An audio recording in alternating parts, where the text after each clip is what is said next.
আমাদের স্কুলের সবজি বাগান, সেখানে আমরা এবার কিছু কিছু সবজি লাগিয়েছিলাম। শীতকালে কিছু সবজি হয়েছে, যেমন ধনেপাতা, লাই পাতা, মূলা শাক।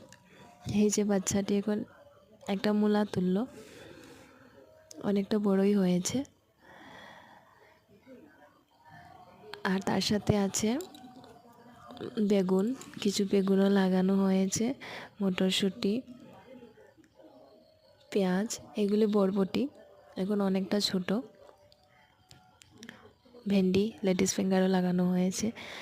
এগুলি বর্ষাকালের সবজি। দেখি কতটা করা যায়, চেষ্টা করছি। ছোট ছোট টমেটোর গাছ, বাচ্চারা অনেকটা আনন্দ পায়, তাদের জন্যই এগুলি করা হয়।